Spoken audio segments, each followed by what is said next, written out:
Hey guys, thought I would do an unusual video here, another one of these talking head videos. But I got a message from a YouTube user about living in the vans. How long you gonna live this way? Um, After I got over the urge, telling him to stick it when the sun don't shine, I began to think about this concept. And the concept is this: we all live in our heads. Now, living in your head does not mean that you don't require a harmonious and beautiful environment.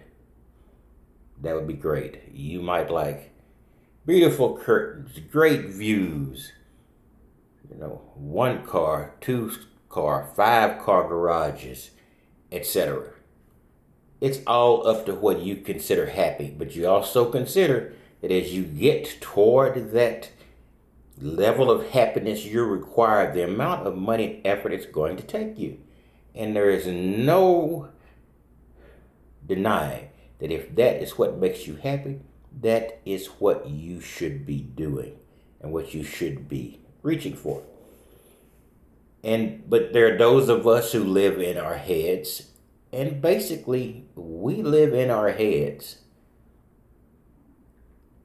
Right now you've heard about my adventure with the van, and I make a good living. So it's not, the van is an inconvenience. I'm not crying. I'm not facing hunger. I'm not facing cold. I don't have to be in this particular motel room. Uh, I guess 50 feet, maybe 100 feet in this direction, there is a Fairfield by Marriott. Over there, next one, there's another beautiful one, and it costs about twice as much as this one. But those of us who live almost exclusively in our heads, our environment, as long as it's clean, it's comfortable, it's healthy, and it's safe, we really don't need the trimmings. I have my phone, I have my Audible books. I use Audible books a lot. I still read a lot, mostly for work. The eye stress and eye strain as you get older gets a little bit more difficult, so I tend to read for things that can give me a return in profit, etc.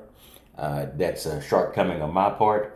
So I tend to listen to audiobooks because it makes my head happy. And right now I'm in a hotel room. Over this way, I've got the door out to the second floor I'm on. I've got a television here. I watched maybe 10 minutes in the last 6 or 7 days since I've been here because of the van drama I've been telling you about. I've got a bathroom right here. I've got a kitchenette right here. I got a microwave right here. In fact, you hear the refrigerator compressor coming on, and that's really. And the bed is there. The bed is there with crap on it. I'm packing for my work tomorrow, which is not that far down the road. The only inconvenience I've really got is the fact I have to take a lift because work is far enough that it's not a walking distance. Well, it could be a walking distance if I took 2.5, 3 hours to do it in Texas summer. So I'm not doing that.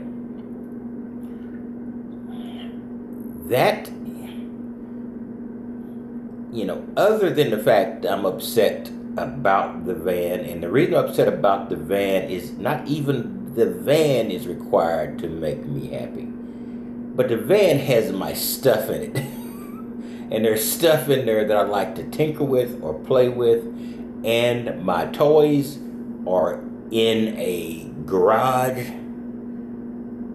and not convenient to me, and that POs me. Now I don't mean toys as in plastic toys, etc. I've got knives. I've got various other things. My TV is there. I've got various other hotspots. Stuff that I just sort of occupy my mind with.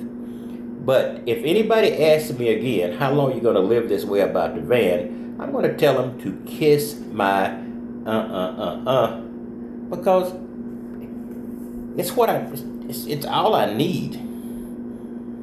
If I could get if a place like this was available for $0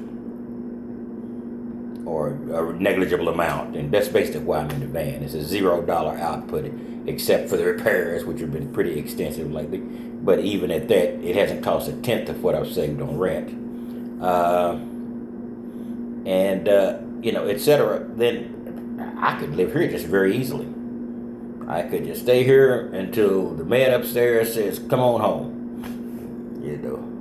Not extraordinary religious person, but I do tend to have a lot of that in my vernacular, so I say it.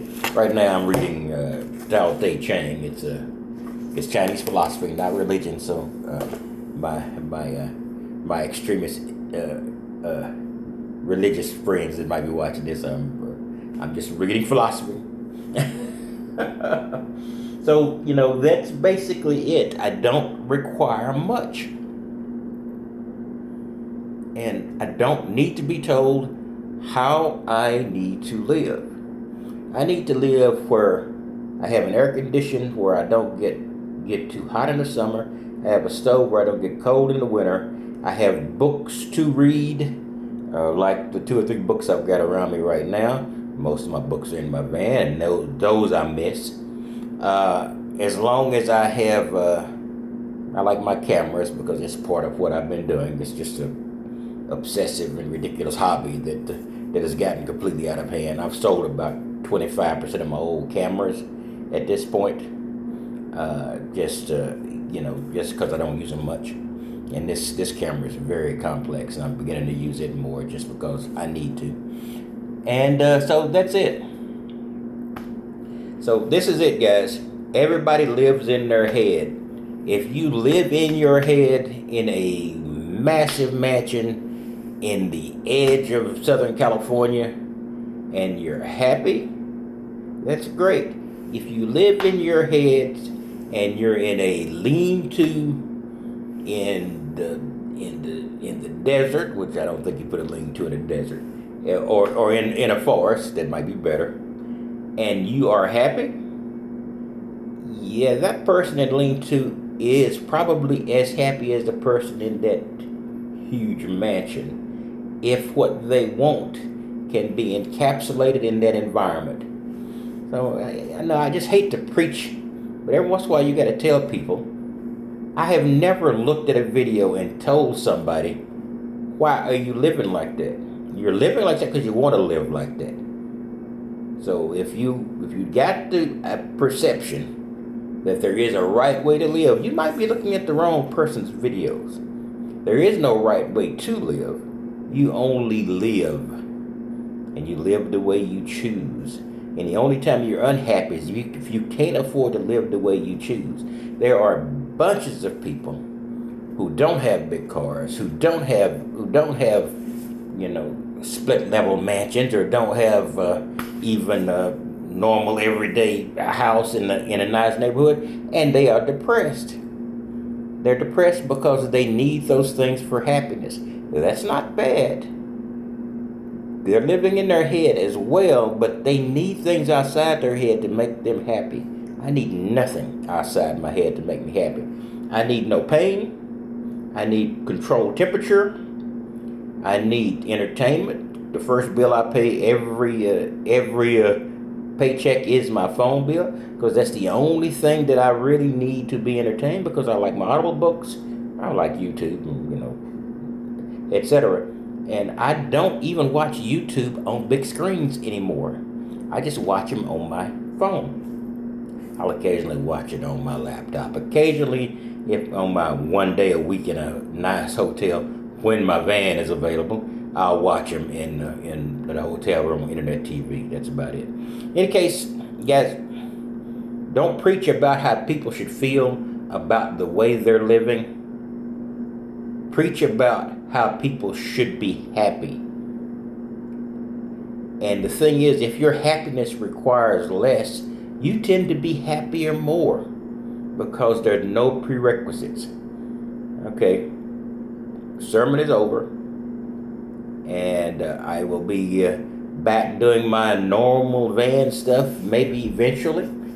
if this van thing doesn't work out, I'm basically going to put it somewhere. I'm going to get a junkyard, carry it there, strip off my panels, strip my batteries off, get my cables out. I'm going to stick it in some car or truck, and then I'm going to carry it somewhere and put together another one. It's not going to change the way I live. So if you think I'm living not the way you want to live, just find somebody else to look at. Oh, there's plenty of people with huge houses and, half-naked ladies scattered around, beautiful girlfriends, etc. I could handle one of those beautiful girlfriends, but at my age, not likely. All right, you have a good day, and I will be back with you without sermon and doing my usual practical type of videos in the future. Just somebody PO'd me, and I had to respond. You have a wonderful day.